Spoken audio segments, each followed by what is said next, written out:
যাক, ক্রিকেটারদের মধ্য থেকে তাও তো কেউ একজন বললেন, সাহস করে সত্য কথাটা বললেন। তামিম ইকবালকে তাই একটা ধন্যবাদ দিতেই হচ্ছে। মুস্তাফিজুর রহমানের আইপিএল থেকে বাদ দেওয়াকে কেন্দ্র করে বাংলাদেশের টি-20 বিশ্বকাপে খেলা না খেলা নিয়ে ভীষণ যে জটিল পরিস্থিতি তৈরি হয়েছে, সেইখানটাতে আমাদের বেশিরভাগই কেবলমাত্র বর্তমানেই আছি, কেবলমাত্র এখনকার স্রোতেই ভেসে যাচ্ছি, কেবলমাত্র আমরা পপুলার ডিসিশনের দিকেই যাচ্ছি। আমি ক্রমাগতভাবে বাংলাদেশের ক্রিকেটের ভবিষ্যতের কথা বলে আসছি এবং সেইটা যে ভীষণ রকমের দুশ্চিন্তার। টি-20 বিশ্বকাপ না খেললে যে বাংলাদেশ ক্রিকেট ধ্বংসের প্রথম পদক্ষেপ এটা হয়ে থাকবে, সেটা তো আমি বলেই চলেছি এবং খুব আশা করছিলাম যে ক্রিকেটার কমিউনিটি থেকে কেউ মুখ খুলুক, কেউ কথা বলুক। তামিম ইকবাল সেটা বলেছেন, খুব স্পষ্ট করে না বললেও, খুব তীব্র ভাষায় না বললেও সাহস করে তিনি সেই ইঙ্গিতটা দিতে পেরেছেন।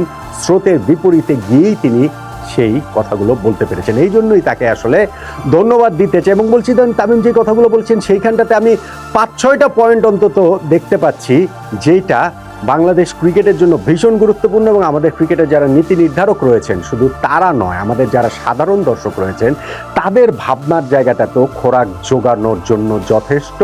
তারাও হয়তো এখন একটা সেকেন্ড থট দিবেন। দেখুন, আমি যে এত আলোচনা করছি, এত ভিডিও করছি, আপনারা সেটাতে দ্বিমত প্রকাশ করছেন, অনেকে অনেক খারাপভাবেই দ্বিমত প্রকাশ করছেন মন্তব্যের জায়গাটাতে, ঠিক আছে, আমি সেটা দর্শকদের আবেগকে আমি মেনে নিলাম। কিন্তু তামিমের মতো কেউ একজন যখন বলেন তখন কিন্তু সেইটা আপনাদেরকে আরেকটু ভাবিয়ে তোলার কথা।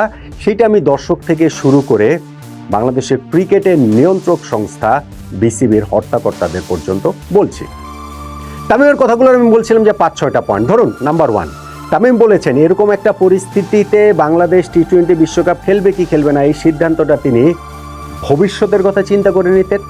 বিশ্ব ক্রিকেটে বাংলাদেশের অবস্থানটা কি এবং ভবিষ্যতে এটার প্রভাব কি হতে পারে সেইটা চিন্তা করে তিনি নিতেন।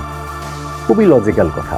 আপনি একটা টি-20 ওয়ার্ল্ড কাপ খেলবেন না, এটা এই না খেলার মাঝখানেই কিন্তু সীমিত থাকবে না, এটার প্রভাবটা অনেক বেশি হবে, এটার প্রভাবটা অনেক দূর পর্যন্ত চলে যেতে পারে যদি ভারতীয় ক্রিকেট বোর্ড এইটাকে তারা তাদের ইগোর মধ্যে নিয়ে নেয়। আর বিশ্ব ক্রিকেটে বাংলাদেশের অবস্থান, আমাদের অবস্থান কি খুব জোরালো, আমাদের অবস্থান কি খুব ভালো? ওয়ার্ল্ড ক্রিকেটে বাংলাদেশের সবচেয়ে বড় বন্ধু বরং এই ভারতই। টেবিলের খেলার কথা যদি বলেন, অবশ্যই সেটা ভারতেরও লাভ রয়েছে, এটা তো আর ভারত শুধু আমাদের বন্ধু নয় ক্রিকেটের সেই টেবিল গেমের কথা যদি বলি, কিন্তু সেইখানটা থেকে আমাদের যে অবস্থান, সেই অবস্থানটা বিবেচনা করে আমার বটম লাইন একটাই, টি-20 ওয়ার্ল্ড কাপ বাংলাদেশকে খেলতে হবে।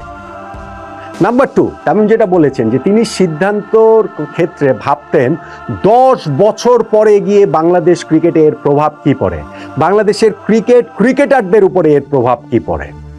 এক্স্যাক্টলি সেটাই তো হওয়া উচিত। ক্রিকেট বোর্ডে তো এক্স্যাক্টলি সেই কাজটাই করা উচিত।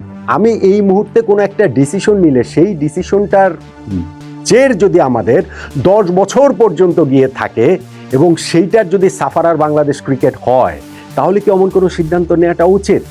টি-20 বিশ্বকাপ যদি আমরা বয়কট করি, আমরা যদি বর্জন করি, ভারত বাংলাদেশ ক্রিকেটকে এমন একটা জায়গাতে নিয়ে যেতে পারে সেইটা বাংলাদেশ ক্রিকেটের জন্য ভালো না, কোনোভাবেই সেটা ভালো হওয়ার কথা না। ফলে 10 বছরের যেই কথাটা তামিম বলেছেন সেইটাও আমার কাছে মনে হয় ভীষণ রকমেরই ভেবে দেখাটা উচিত।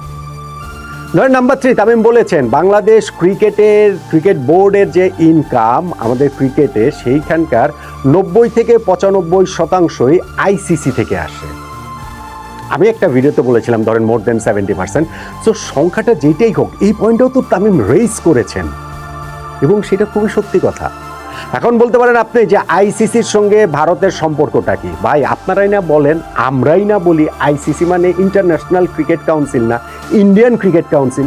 সো ভারতের যদি অতটাই প্রভাব আইসিসির উপরে থাকে, এই যে আইসিসি থেকে যে আমরা ফান্ডটা পাই আমাদের ক্রিকেট পরিচালনার জন্য, যেই 90 থেকে 95% তামিম বলছেন, আমি বললাম 70%-এর বেশি, ধরেন 80% মোর অর লেস, সেই টাকাটা যদি আমাদের বন্ধ হয়ে যায়, ভারত যদি সেইটা আমাদের বন্ধ করে দেয়, আইসিসিতে প্রভাব খাটিয়ে যদি বন্ধ করে দেয়, বাংলাদেশের ক্রিকেট কিভাবে চলবে?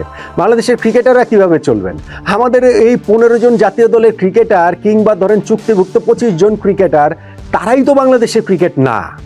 আমাদের ফার্স্ট ক্লাস ক্রিকেটাররা চুক্তিভুক্ত রয়েছেন, আমাদের ক্রিকেট বোর্ডের এই এত এত খেলা, এই ডিভিশনের খেলা, এই যে বিভিন্ন এনসিএল, তারপরে বিসিএল, বিপিএল, ডিপিএল, কত কত খেলা, আমাদের এইজ লেভেল ক্রিকেট, কত কিছু আপনাদের আয়োজন করতে হয়।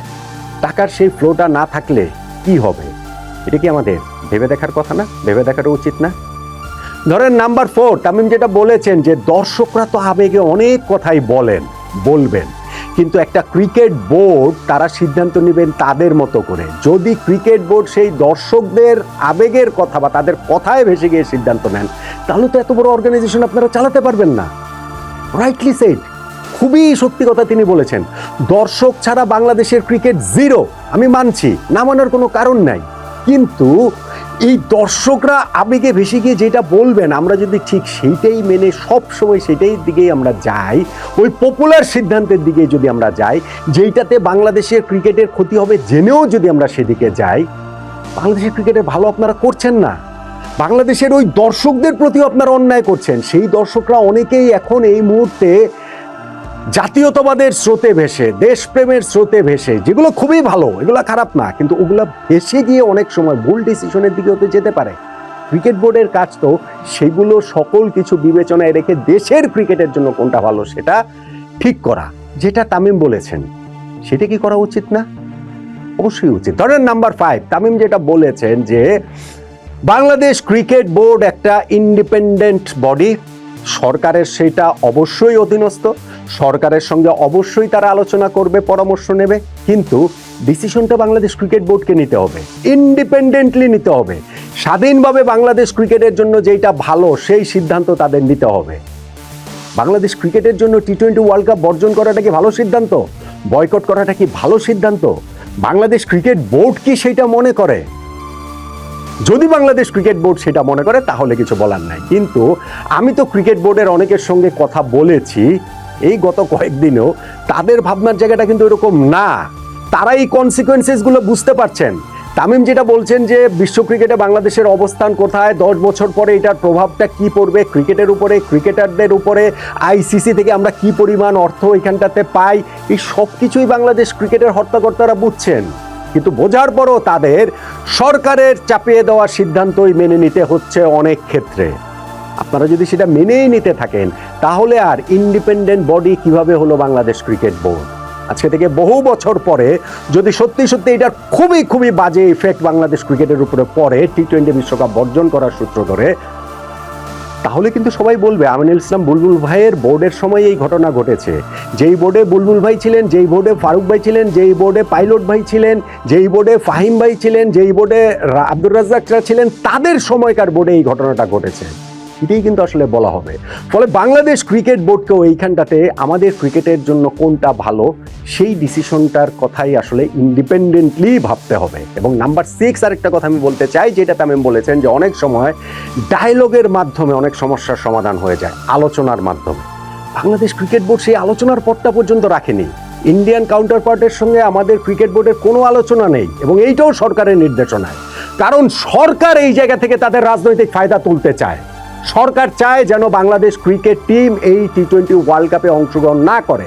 এমনকি যদি আইসিসি ডিসিশন নেয় বাংলাদেশ টিমের খেলা শ্রীলঙ্কাতে দিয়ে দেওয়া হবে, আমাদের সরকারের অনেকের মন খারাপ হয়ে যাবে যে আহা, যেটা করতে চেয়েছিলাম এই সেন্টিমেন্টটাকে কাজে লাগিয়ে, মানুষের আবেগটাকে, সেইটাতে তো চূড়ান্ত পর্যায়ে গিয়ে আমরা সফল হলাম না। ফলে সেইটা বাংলাদেশ ক্রিকেটের জন্য ভালো হবে না। আমাদের